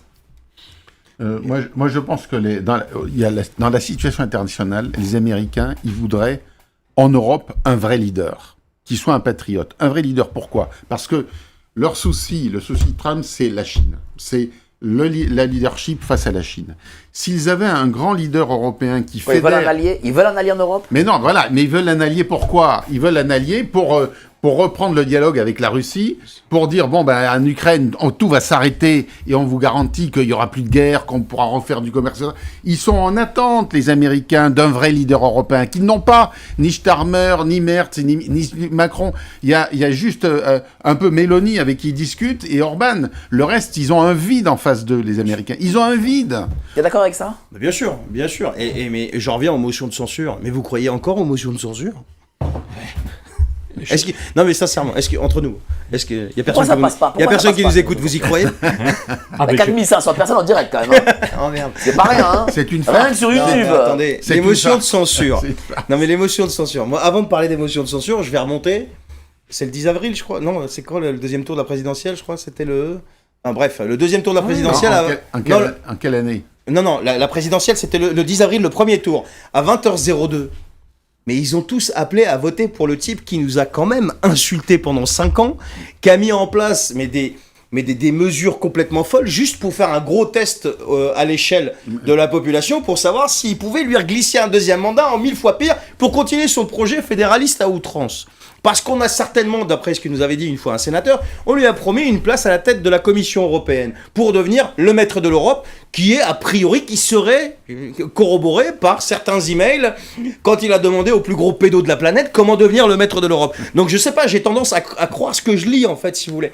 Donc l'émotion de censure, n'importe quel député normalement constitué dans ce pays qui ne fait pas que dans l'idéologie, c'est-à-dire qui a à cœur vraiment l'intérêt supérieur de la nation, l'intérêt supérieur de ses concitoyens qui l'ont élu, l'intérêt supérieur, enfin l'intérêt général, qui a ça à cœur, mais met son idéologie de côté et va même pas en direction de la motion de censure, en direction de l'article 68. Oui. Mais ils le font pas. Pourquoi ils le font? Bien évidemment. Mais bien évidemment. De Gaulle est parti parce qu'il a perdu un référendum. Pourquoi ils le font pas? Pourquoi l'opposition ne le fait pas? Ils sont majoritaires. Mais parce que ces mecs-là sont tous de connivence. Ils font partie. Mais leurs bien avantages. évidemment, la gamelle. Pas tous en même temps. La gamelle, et deux, attention, ils ont pas reçu l'ordre de le faire. Parce qu'ils font tous partie de la même maison, quasiment, ces gens-là. Il faut le dire. Ils font tous partie de la même maison. Donc on parle pas de n'importe quoi là. Et puis étant donné que cette maison c'est elle qui façonne Marianne et la République, bah c'est comme ça que ça marche. Dites-moi, c'est tout. Cher Michel, vous étiez élu régional, vous connaissez le monde politique. Est-ce que ce que décrit Charbel, c'est ça? Est-ce que vous êtes d'accord avec ce qu'il dit? Ah oui, bien sûr, il y a un jeu politique, et encore, on est bien gentil de l'appeler politique, et il y a un jeu politicien, bien sûr. Hein. Il faut bien savoir, hein, Hubert le sait mieux que moi, le monde politique, c'est une caste, hein, c'est un milieu fermé, qui a son langage, qui a ses codes, qui est hors de la réalité ordinaire, hein, la vôtre, la mienne. Voilà. Donc c'est un petit monde qui n'a pas intérêt à ce que les choses bougent trop. Donc évidemment, il est évident que Emmanuel Macron aurait sans doute 100 000 fois eu l'occasion d'être déstabilisé, déboulonné, pour employer une expression un peu plus agressive, voilà, mais personne n'a intérêt. Hein, tout le monde a le regard fixé sur 2027, hein, cette échéance qui va apporter le Saint Graal, voilà, mais bon, encore une fois, on oublie que 2027, c'est pas simplement la présidentielle, c'est la législative. Il faudra que le vainqueur de la présidentielle soit aussi le vainqueur des législatives. Voilà, c'est tout sauf gagné. Et on va retrouver, hein, passez-moi l'expression, le même merdier qu'aujourd'hui. Voilà, donc encore une fois... Pourquoi le même merdier? Parce que la situation qui est bloquée aujourd'hui par des institutions qui verrouillent tout le système, qui font qu'on a un système qui est à la fois plus que présidentiel, puisque bon, finalement, constitutionnellement, Emmanuel Macron a plus de pouvoir que Donald Trump. Hein. Ça, c'est une réalité qu'on apprend dans tous les manuels de sociologie politique. Voilà. Et que par ailleurs, on a un système parlementaire qui ne fonctionne pas. Ben, on est dans une sorte de système inefficace, voilà, hein, qui est bloqué. Voilà, alors on va aller de motion de censure en 49.3, etc. Mais combien de temps ça va durer? Donc, je pense qu'il faut engager une réflexion sur les institutions. Hein, une réforme, peut-être? Il n'y a pas que les hommes qui font sortir de la cinquième? Ah oui, bien sûr. Mais encore une fois, vous savez, c'est pas un crime de changer de république. On l'a changé à plusieurs reprises. Bon, quand une république a bien rendu service, et je crois que celle-ci a bien rendu service, en tout cas en 1958, voilà. Bon, mais une république, elle fait son temps, il faut passer à autre chose. Et là, c'est pas une question... La république américaine est toujours la même, hein, non, mais... pour le coup. Ah oui, mais bon... Depuis 250 ans. Hein. Ce sont des constitutions souples, un peu comme la constitution non écrite anglaise, voilà, bon, mais... non, enfin, eux, ils ont des midterms, voilà. Le président, il est toujours sous pression pendant et puis c'est 4 ans, hein. Ils ont des midterms, le mec il a pas intérêt à faire n'importe quoi pendant les 2 premières années parce qu'il se fait déglinguer au midterm, je sais pas, je veux dire, nous chez nous on a quoi? Même Trump, on a un mec qui est en roue libre, on n'arrive même pas à l'arrêter. Même Trump a des contrôles démocratiques Bien dont il évidemment. ne peut pas, La dont Cour il ne peut suprême, pas s'extraire. le Congrès, Eh le oui. Sénat, bien sûr. C'est ça. Voilà. c'est ça. Une majorité qui pourrait lui être défavorable, parce que quand on regarde Ça veut les dire quoi? Il sondages... manque de démocratie, cher Charbel? Mais non, mais ce qui se passe, Mike, on a eu plusieurs démonstrations comme quoi tous ces gens-là, que ce soit l'Assemblée nationale, nos députés au Parlement européen, le Sénat, enfin bref, toute la caste politique dominante, ils sont tous de connivence. Enfin, je prends le cas par exemple de Manon Aubry. Alors on va encore me dire tu tapes sur les filles, calmez-vous parce qu'ils en prennent tous pour leur garde avec moi. D'accord. Non, parce que moi tous ceux qui sont à l'Assemblée nationale, ils représentent pas l'intérêt général. Hein. Ils représentent, quand il y a 2 agriculteurs qui se suicident par semaine en France, ceux qui nourrissent le pays, et qu'il n'y a rien qui bouge, ces mecs-là, enfin, je veux dire, heureusement que Sarkozy a viré le crime de haute trahison hein, dans la Constitution, et il sait pourquoi il l'a fait. Non, mais quand vous voyez que on fait des bisous à Madame von der Leyen, et on lui fait des accolades pour la féliciter, tout en sachant qui est Madame von der Leyen et ce qu'elle avait déjà fait dans son premier mandat, et qu'ensuite, on vient nous faire croire qu'on dépose une motion de censure pour virer Madame von der Leyen. Mais ça relève de la psychiatrie, là. Non, mais ça relève de la psychiatrie. Enfin, Non, je veux mais là- dire, et les gens, ils font croire aux gens, oui, bah si on l'a pas voté, c'est à cause d'eux. Mais vous êtes tous ensemble. Mais Non, quand mais- vous êtes à l'Assemblée nationale, juste un mot, quand vous êtes à l'Assemblée nationale et qu'il y a une motion qui est déposée par LFI, de l'autre côté, Rassemblement national ne la vote pas. Une fois, je me suis retrouvé chez Éric Morillo, il y avait Andrea Cotara qui était là. J'ai dit, pourquoi vous l'avez pas voté? Parce qu'on était sûr qu'elle passera pas. Mais qu'est-ce que tu t'en sais quoi? T'as une boule de cristal? Tu te dis, non, mais attends. Mais non, mais c'est que ça en Non, fait. mais là, Il y a toujours Ouais. ce côté bienveillant d'un Jean-Michel. côté qui est handicapé par l'autre, et ensuite ça s'inverse pour foutre un bordel pas possible. Et ce qui fait que les gens, qu'est-ce qui se passe? Alors, Ils se désintéressent de la politique, j'ai- et le premier parti devient le parti de l'abstention. Réponse de Michel. J'ai peut-être réutilisé l'expression qui, à mon avis, vaut bien pour l'Europe, coup d'État européen. Ce serait un véritable coup d'État européen si le président Macron arrivait à devenir président de l'Union européenne. Parce qu'encore une fois, il n'y a pas unanimité européenne. L'Europe est un continent extrêmement divisé. Hein, dites-moi ce qu'il y a de commun entre Emmanuel Macron, Giorgia Meloni, Orban, et mettons un peu ceux qui sont autour, qui sont dedans sans être complètement dedans, l'Angleterre et la Turquie. Oui, Mais la cher Turquie Michel, on aussi. est déjà en train Voilà. de faire un coup d'État européen, pas plus tard qu'aujourd'hui avec Madame von der Leyen sur le prêt de 90 milliards. Qu'est-ce qu'elle a dit? Bah, Orban veut opposer son veto. Il a le droit par rapport au traité. Elle a Qu'est-ce dit, qu'elle de a toute fa- elle a répondu en 29 secondes. Elle a répondu, de toute façon, quoi qu'il arrive, les 27 ont parlé, et de toute façon, on y parviendra d'une manière ou d'une autre. Non, Voilà. mais là, ce qui serait problématique, ce serait la désignation minoritaire à un poste aussi important que la Commission de Bruxelles, la désignation d'un homme qui ne reflèterait pas l'ensemble des sensibilités, des politiques, des stratégies européennes. Hein. Bon, il n'y a pas plus d'Europe politique qu'il n'y a d'Europe de la défense ou d'Europe économique. Hein. Voilà, il y a des divisions, Demain, des divisions la guerre en partout. Ukraine s'arrête, il n'y a plus d'Europe de la défense, c'est fini. Les Américains laisseraient Macron devenir président de l'Europe? Je ne pense pas.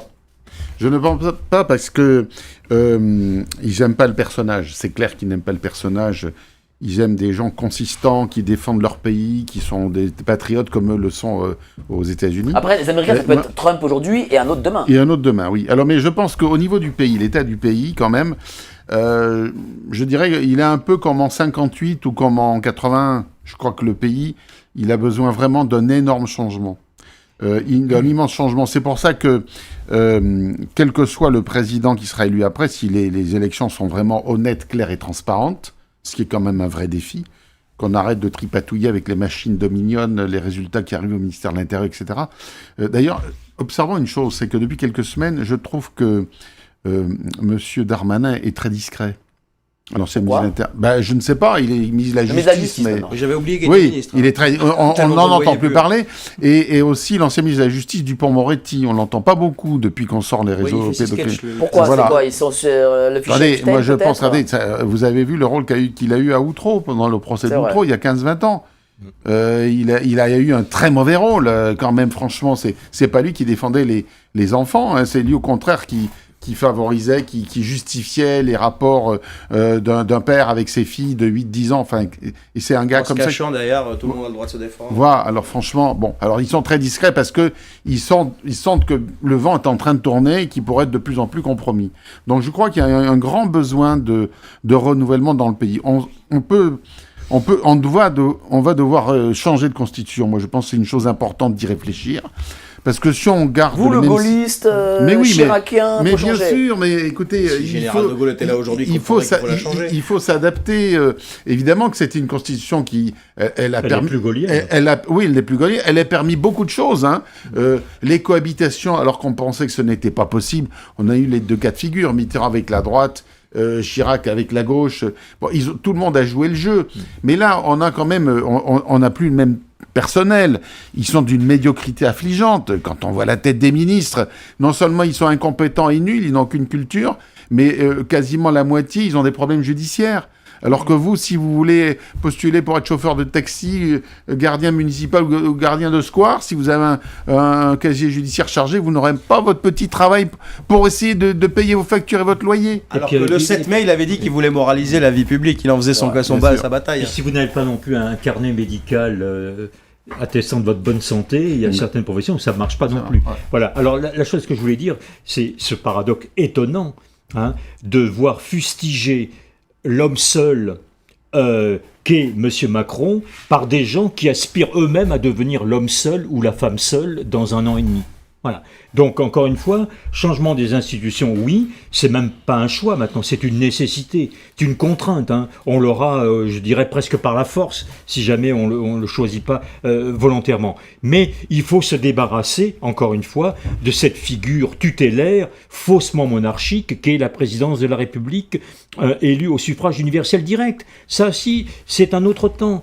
Progrès en 62, régression démocratique et coup d'État démocratique, effectivement, en 2026. On peut vivre sans président de la République tout puissant. Et alors, je pense. Il faut aussi surtout se débarrasser de cette Europe. Et je pense qu'avec la paix qui se profile, je pense que cet été, il y aura la guerre va sans doute se terminer en Ukraine.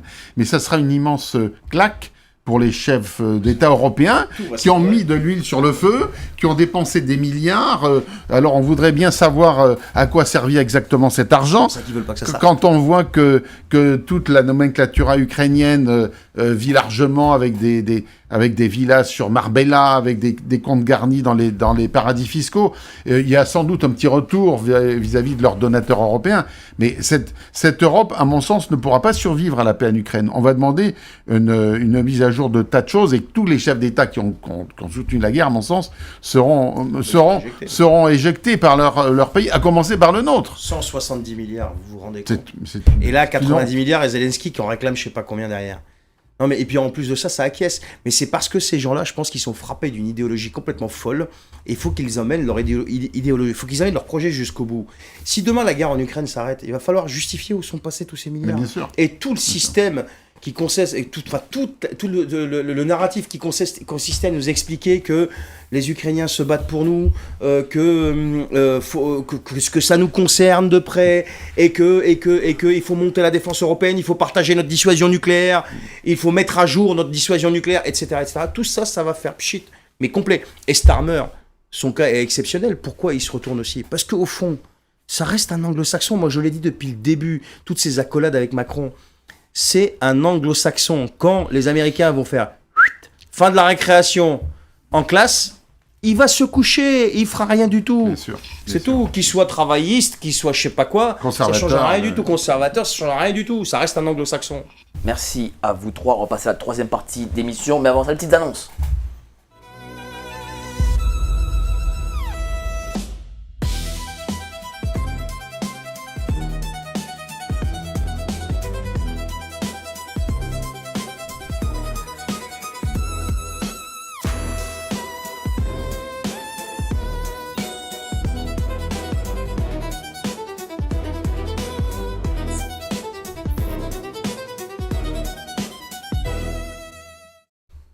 Merci à vous d'être si nombreux encore, 4544. Alors, on me dit que ça bug, on est en direct, il y a quelques petits bugs, je ne sais pas ce qui se passe, mais bon, ça dure 2-3 secondes à chaque fois, mais c'est pas grave, on va quand même continuer l'émission jusqu'au bout.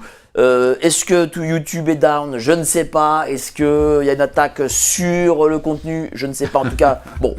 On va continuer jusqu'au bout, voilà, on va continuer jusqu'au bout, on se dit tellement de choses ce soir, donc voilà, c'est normal. Il ne faut pas avoir peur. Voilà, on n'a pas peur et on continue. Bon, N'oubliez pas d'adhérer au club Géopolitique Profonde, les plus grands, les meilleurs, les seuls, les uniques, ils sont. Vous cliquez sur le lien ci-dessous, 7 jours d'essai gratuits. Vous serez membre avec Xavier Moreau, Xavier Coquille, Laurent Michelon, Laurent Ozon, etc. N'oubliez pas les néoconservateurs, une élite impériale, Laurent Ozon. On continue l'émission. Allez, on va passer outre les bugs, ça va revenir, donc restez avec nous, ça va revenir. Tiens, en attendant, on va montrer une petite vidéo de GPTV Investigation et on bosse là pour que tout revienne à la normale. Allez, on y va maintenant. Qu'est-ce que vous pensez de Monsieur Trump? Rien. Rien du tout. Rien du tout. Et vous, chère madame? C'est un homme d'affaires. Les Américains veulent avoir un homme d'affaires comme président, ils l'ont, voilà. Étrange. Quoi étrange? On n'arrive pas à le cerner, on ne sait pas s'il fait exprès ou s'il ne fait pas exprès. S'il fait exprès quoi? Toutes ses actions. Comment vous voulez définir les actions? C'est des conneries, c'est des trucs bien, Non, c'est étrange, on n'arrive pas à comprendre son point de vue. Alors, est-ce qu'il a raison, est-ce qu'il a tort? On ne sait pas, c'est l'avenir qui nous le dira. Parce que ce qu'il fait, ça peut paraître étrange, mais en tous les cas, ça fait bouger les lignes. Ça, c'est une évidence. Qu'on soit d'accord ou pas d'accord, il a réussi à faire bouger les lignes. Je crois que c'est Pedro Almodovar qui disait que c'était un accident, une catastrophe. Voilà, je pense pareil. Dangereux, à monter un petit peu de l'extrémisme, je dirais, tendance à l'autoritarisme, utilisation de la désinformation. Ça va pas forcément dans le sens de l'histoire, je dirais, mais malheureusement, ça nous permet de se rendre compte que c'est un éternel recommencement quelque part. Donald Trump, c'est un peu un escroc d'être ici et ça fait un peu peur de ce que pense le peuple américain, de la mentalité des Américains, d'avoir mis cet homme-là au pouvoir. C'est quelqu'un qui, je pense, est assez dangereux. Nous avons un nouveau dictateur qui s'appelle Adolf Hitler, qui est associé à Benito Mussolini et à Joseph de Guernsey-Vance, qui essaie de négocier, comme des bons vulgaires commerçants, une sorte d'accord de paix sur l'Ukraine, entre l'Ukraine et la Russie, sur le dos des minerais rares et des ressources du sous-sol ukrainien. Un fiefé salopard. Voilà, je pense que ça dit tout. L'incarnation même de la démagogie et du populisme en politique, qui est dur avec les faibles et faible avec les forts, qui trahit ses alliés historiques de l'Occident européen, qui fait maintenant pression sur les démocraties européennes, prend position pour les partis d'extrême droite populistes. Enfin, c'est vraiment une catastrophe ambulante. En plus, c'est un escroc condamné pour viol sexuel. Enfin, vraiment, c'est la totale, ce mec. Qu'est-ce que vous pensez de Monsieur Trump? Je réserve ma réponse. Merci à vous d'être si nombreux. Revenez, voilà, tout est ok, tout revient à la normale. Mais non, je ne choisis pas les gens, je les prends vraiment totalement au hasard. Et j'en suis d'ailleurs désolé de les prendre vraiment comme ça. Moi aussi, ça me fait de la peine d'entendre tous ces gens qui sont si proches des idées des grands médias. Mais bon, c'est ainsi. Qu'est-ce que vous pensez, tiens, cher Hubert, qu'est-ce que tu en penses quand tu vois, quand tu entends ce que disent tous ces gens? C'est des réflexions, je dirais, au premier niveau, quoi. Ils analysent Trump comme un représentant de commerce qui veut faire que du business. Bon, c'est vrai, c'est une partie du personnage, mais c'est pas seulement ça. Il représente quand même le self-made man qui démarrait, qui a fait sa carrière commerciale, qui gérait ses affaires, sa compagnie aérienne, etc. Et qui globalement, en fait, il est arrivé assez tard dans la politique. Trump, il n'a pas démarré comme beaucoup à 25, 30, 35 ans. Il n'a pas fait sa carrière dans la politique. Il avait des idées qu'il essaye d'appliquer. Il faut lui être gré quand même qu'il n'est pas favorable aux guerres. C'est quand même un bon point parce que on regarde les présidents soi-disant démocrates, Obama, Clinton et puis tant d'autres. Je vous renvoie un excellent livre, Les guerres scélérates. Je ne sais pas si vous avez lu Les guerres scélérates de William Bloom. C'est un Américain. Et il analyse tous les conflits suscités, fomentés par les États-Unis depuis 1945 dans le monde. On arrive à peu près à une soixantaine de guerres. Il y a des dizaines de millions de victimes. Je pense que soyons reconnaissants avec Trump, il ne s'engage pas rapidement, automatiquement vers une guerre. Si on avait eu là, je ne sais pas, Obama ou même Bush, je pense qu'avec l'Iran, il y a longtemps que les bombardiers, ils auraient largué leurs bombes. Peut-être que ça va changer, mais il privilégie la discussion, les négociations. Voyons s'il n'y a pas des affaires à faire. Il n'a pas envie, on voit bien qu'il n'a pas envie de taper sur l'Iran rapidement. Il réfléchit à d'autres solutions. Alors que certains auraient déjà pu... Attendez, il faut quand même être clair que s'il y a une guerre en Iran, on ne sait pas comment vont réagir la Russie et la Chine. Il y a quand même un grave inconnu là derrière. Ça pourrait dégénérer. Et quand il le dit, Khamenei, que ça pourrait avoir un effet domino, c'est vrai. Regardez que toutes les monarchies du Golfe, que ce soit les Émirats, Dubaï, Bahreïn, etc., ils freinent des cas de fer. Ils n'ont pas envie qu'il y ait une intervention américaine. Ils ont déjà dit aux Américains, on n'est pas d'accord pour qu'il y ait la guerre. Parce que les chiites, ce n'est pas que l'Iran. Il y a des chiites à Bahreïn, il y en a au Yémen. Il y a aussi une minorité au Liban, il y en a partout. Il faut que le régime change, mais par une pression de la population interne. Alors évidemment, s'il y a toujours une répression féroce, c'est ça là où on peut agir. Il y a une déclaration du Hezbollah au Liban qui a été aujourd'hui, je crois, qu'il n'interviendrait pas s'il y avait des frappes en Iran, mais la ligne rouge, ça serait le guide suprême Khamenei. Donc... il y a un changement là de paradigme au niveau du Hezbollah. Donc est-ce que chez les autres satellites iraniens il y a un changement de paradigme aussi? J'en sais rien. Mais en tout cas c'est une déclaration. C'est la première fois qu'il y a une déclaration comme ça. T'en penses quoi là, de ce que disent les gens? Moi, ce que je pense de ce que disent les gens, ils viennent de nous démontrer ce que je vous dis depuis tout à l'heure, moi.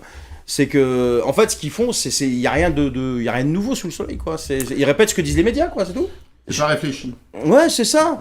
Qui répètent que Trump est comme ci, Trump est comme ça. Mais en fait, moi, j'ai envie de leur poser une question. J'espère qu'ils nous regardent. Je pense pas, j'en sais rien. Est-ce qu'on a ici, vous vivez comment? Vous vivez dans un paradis? Vous vivez dans quoi, en fait? Tout va bien, ça se passe bien. J'ai un micro-trottoir que j'ai fait très récemment et que je vais publier très vite, de provinciaux qui viennent aussi sur Paris et qui nous expliquent comment ils sont très très bien à Paris, comment tout est beau et qui sont en sécurité. Voilà. Ah bon? Non mais sérieusement.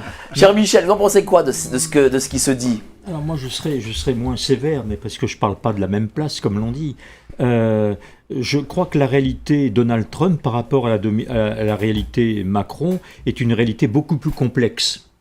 Donc effectivement, il y a l'homme d'affaires ancien et l'homme d'affaires toujours en cours.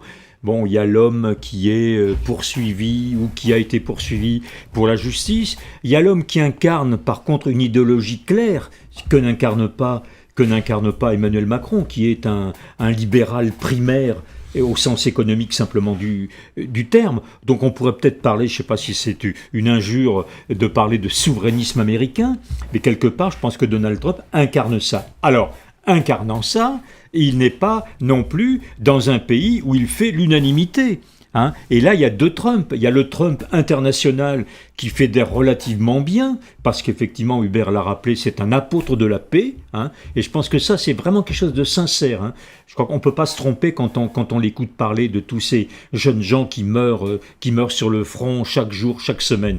Je crois qu'il y a sincérité. Voilà. Et puis, il y a, évidemment, sur le front intérieur, il y a toutes les oppositions politiques et autres, citoyennes.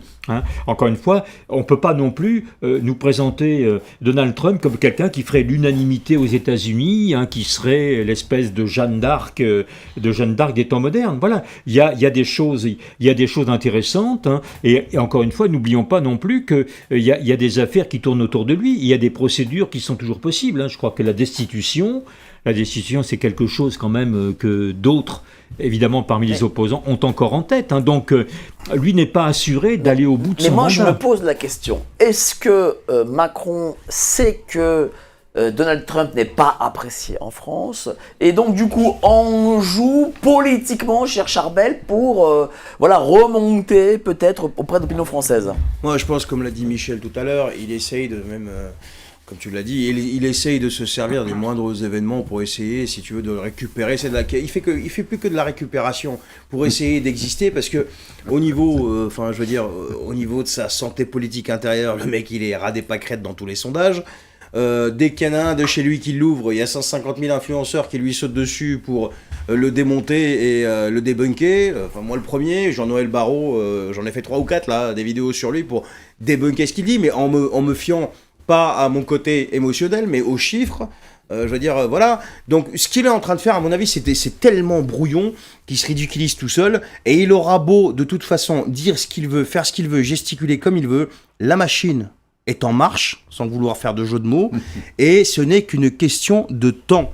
Et le fait qu'il y a un impeachment là, pour Trump, j'y crois pas une seule seconde. Parce que même là pour l'histoire des tarifs là, douaniers, il a fait un discours de 108 minutes. Enfin, il a battu un record pour son discours sur l'état de l'Union aujourd'hui, je crois. Et en fait, il expliquait que vous voulez pas des tarifs, pas de problème, je vais passer par d'autres lois pour vous contourner. Donc la Cour suprême, il en a rien à foutre en fait. Donc non mais voilà, c'est que le mec, il y a un rouleau compresseur qui s'est mis en marche.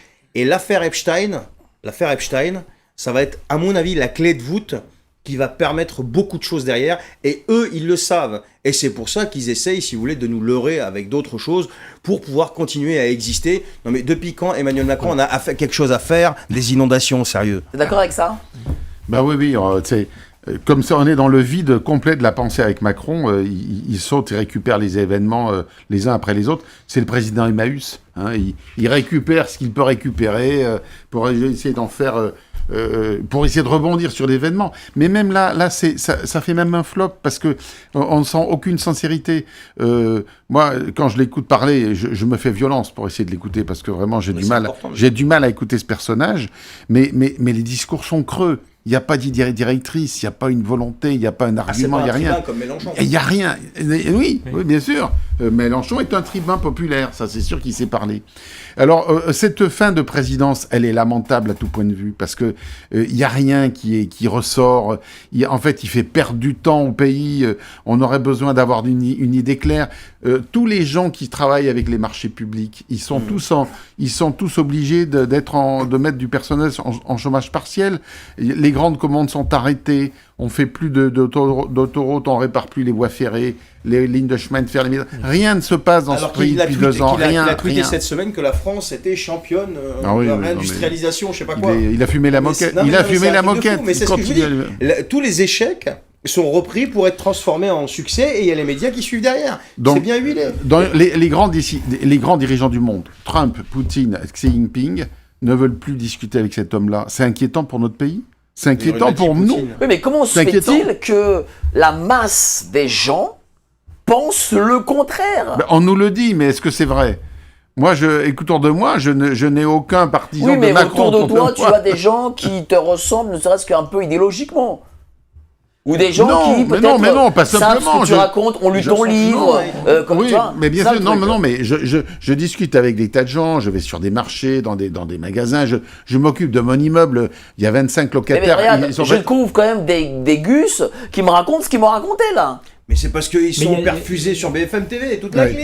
Mais ils sont pas, c'est pas des poilets de gens, hein, c'est... Non mais encore une fois, il y a aussi, je l'ai souvent expliqué ici même, il y a une légitimité attachée à la fonction.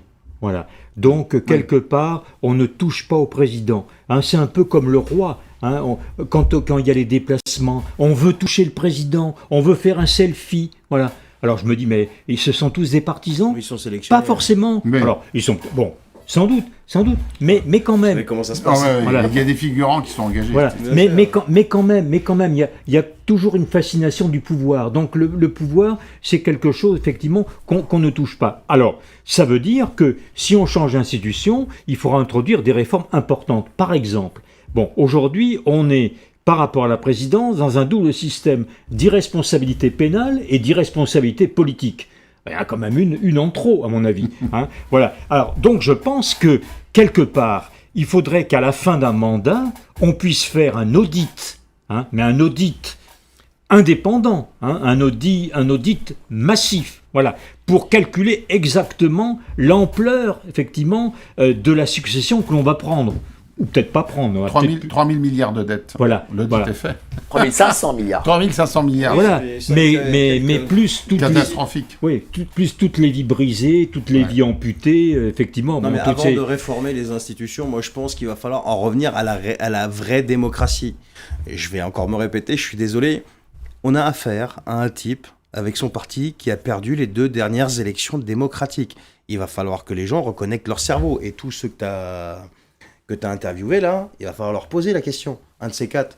Je sais pas, c'est une question que je pose en l'air. Quand tu feras une interview, demandez-leur, est-ce que vous trouvez ça normal qu'un président dont le parti a perdu les 2 dernières élections vous ait collé 3 ou 4 premiers ministres qui lui sont acquis, qui sont de son bord politique. Oui. Est-ce que vous trouvez ça normal ? De son entourage direct. Mais bien sûr. De son entourage direct. Bien sûr. Non mais ce que je veux dire, c'est que à partir de là, la messe est dite, il n'y a même plus à tergiverser. Ouais. On a un viol démocratique en France.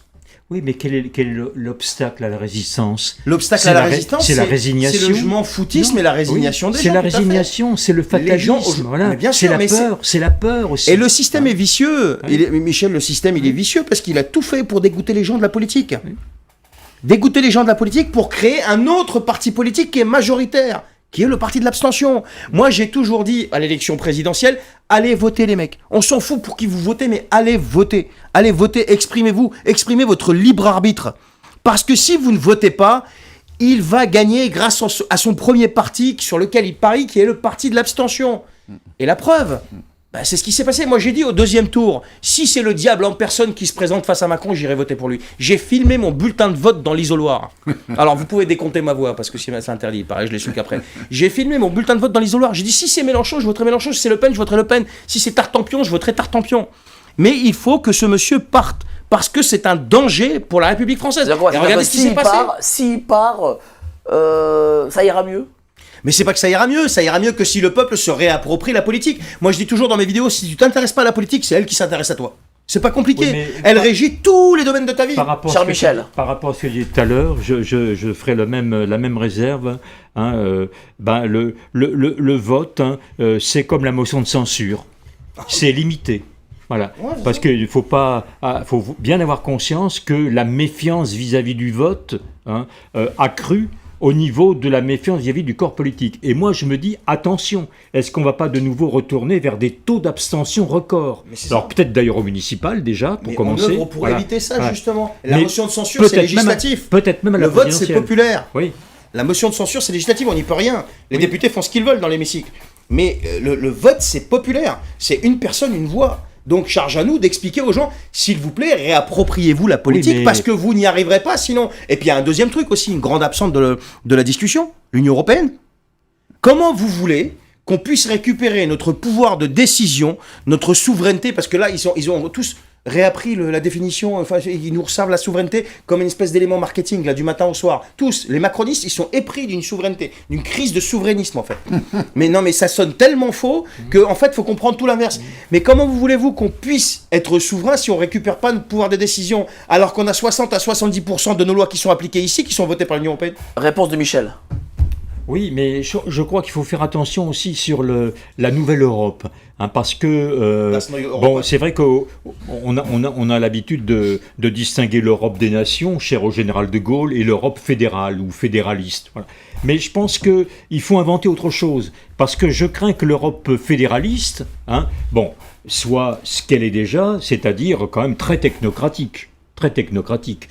Donc la citoyenneté, il faut la remettre au sein des institutions de l'Europe. Donc ce qui veut dire là aussi une modification du fonctionnement des institutions et des rôles attribués à chacune des institutions. Et la France a le pouvoir voilà, de faire peut-être ça. Un peu moins pour la Commission et un peu plus pour le Parlement et le Conseil européen. Enfin bref, tout est à revoir. Donc on est dans des mondes qui sont à rebâtir, et tout ça dans un contexte, parce qu'il n'y a pas que les catastrophes guerrières et les catastrophes politiques, il y a les catastrophes climatiques. Parce qu'au rythme où vont les choses, peut-être qu'on sera ici tous morts autour de la table avant qu'on ait pu engager quoi que ce soit. Parce que si vous regardez ce qui se passe en Bretagne, dans l'Ouest, alors les climatologues ont beau nous dire « Oh non, c'est pas pire qu'avant, il n'y en a pas plus, c'est pas plus violent ». Moi, ça fait 15 ans que j'entends ce discours, et ça fait 15 ans que je dis « Si, il y en a plus, et c'est plus violent ». Voilà, le fait est là. Voilà, donc quelque part aussi, on a agressé la nature. En conclusion, cher Hubert. Moi, je serais pour qu'il y ait une création rapide d'un groupe de juristes de haut niveau qui réfléchissent calmement à une future constitution. On avait des sommités dans le droit constitutionnel. C'est hélas pas M. Ferrand qui va nous éblouir par ses connaissances constitutionnelles, mais on a quand même dans les facultés de droit, etc., des historiens, des gens qui ont des idées, qui ont une assise solide, et qui, compte tenu de tout ce que vous avez dénoncé ce soir, que tu as expliqué, des dérives, du problème que il y a que 35 000 personnes qui demandent un référendum, il y a un problème. Il faut réfléchir comment réconcilier les citoyens avec leurs institutions par une réforme. Il faut réformer. On ne peut pas continuer à naviguer comme on l'a fait depuis 60 ans maintenant. Donc, n'ayons pas peur. On va garder des choses qui sont positives. Mais il faut réformer. Donc, pour ça, il faut le faire calmement par une commission indépendante qui essaye de proposer, voilà, en 2026, 27, 28, 29, 30, on ne peut plus avoir des institutions comme dans les années 60, 70, 80, qui avaient été faites aussi à l'époque de la guerre froide. On n'est plus dans la guerre froide. On est venu dans un monde multipolaire, dans la mondialisation, dans la multiplicité des échanges. Ce n'est plus le même monde. Donc il faut gouverner autrement. On a les réseaux sociaux, on a Internet, on a la communication instantanée qui n'existait pas. C'était complètement inconnu à cette époque-là. Donc il faut inventer une nouvelle type de démocratie. Et je pense que la France, qui a une longue histoire politique institutionnelle, peut être peut-être à l'avant-garde. Regardez ce qui se passe en Suisse, par exemple. En Suisse, tous les week-ends, les Suisses votent dans des... Parce qu'ils ont une votation, on leur pose des questions, ils votent. Eh bien maintenant, grâce à Internet et réseaux sociaux, on pourrait faire ça en France. Bien sûr. On n'a plus besoin d'avoir des députés qui vont se goinfrer à 30 000 € par mois, entre leur staff, etc. Les sénateurs, c'est pareil. 577. Mais ça nous coûte des millions, des dizaines de millions d'euros pour rien. Donc réinventons la démocratie. On applique, au lieu de nous embêter uniquement en France machin, que si c'est pour le train, la sécurité sociale, etc. Non, on peut s'en servir pour réapproprier, que le peuple réapproprie son pouvoir originel politique, et qu'on consulte les gens sur tel projet de loi. Et là, on va ramener les gens dans l'intérêt de la sphère politique. Merci à vous trois. Ton activité, cher Hubert. Eh bien, ce livre-là, est beau celui-là. Voilà, ça c'était la version premium. La version première. Je suis en train de terminer la 2e édition, que j'ai un peu actualisée avec les événements qui sont passés depuis 6 mois, et je suis en train de préparer les 2 qui suivront, les tomes 2 et 3. Ça veut dire que le 2 et 3 sortiront quasiment en même temps. Ah, j'ai beaucoup de choses à dire. Il y aura des choses à dire. Beaucoup. Et il y aura du Lady Di ou pas? Il va y avoir du Lady Di. Ah ben j'attends le Lady Di, j'attends celui-là. Il va y avoir du Lady Di. J'espère que c'est pas dans le 3. Il va y avoir du Lady Di.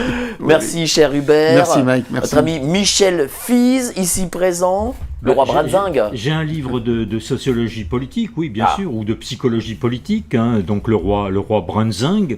Voilà, tout ce que vous avez toujours voulu savoir sur le président sans oser le demander, eh bien c'est là.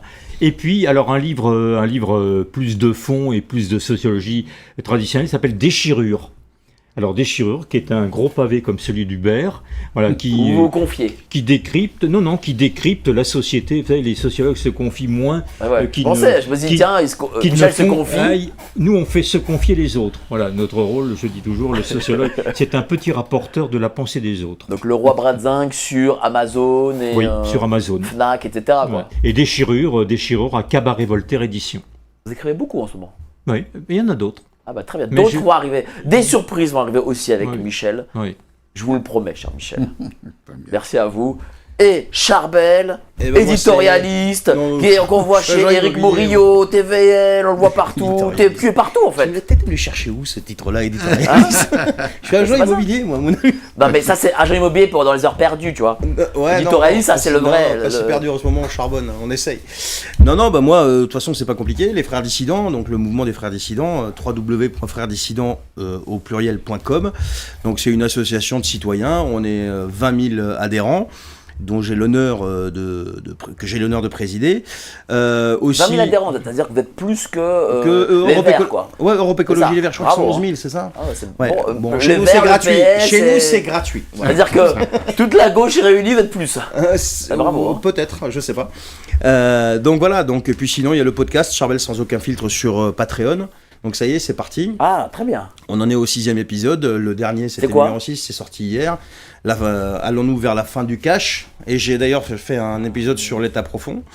Donc voilà, et puis voilà, ça suit son cours. Et puis j'aimerais rappeler aussi le rassemblement du 4 avril, avec Farid DMS de bas. Il y a une affiche qui est disponible partout sur tous les réseaux. J'ai fait un live avec lui aujourd'hui. On va l'inviter. Voilà. Farid, Et donc le 4 avril à 14h sur la place de la République, pour justement se lever contre la pédocriminalité. Étant donné que les pouvoirs publics nous donnent que Jack Lang, nous on va se lever contre la pédocriminalité. C'est déjà pas mal. Voilà. C'est pas mal. C'est Bon, le premier. merci à vous d'avoir été si nombreux, 4700 personnes en direct. Relayez à fond. J'ai senti que là, on a fait trembler l'état profond qui n'a pas trop aimé la vidéo. J'ai l'impression. Hein, ils n'aiment pas trop les révélations. Donc, relayez à fond. N'oubliez pas, adhérez au Club Géopolitique Profonde. Adhérez dès à présent.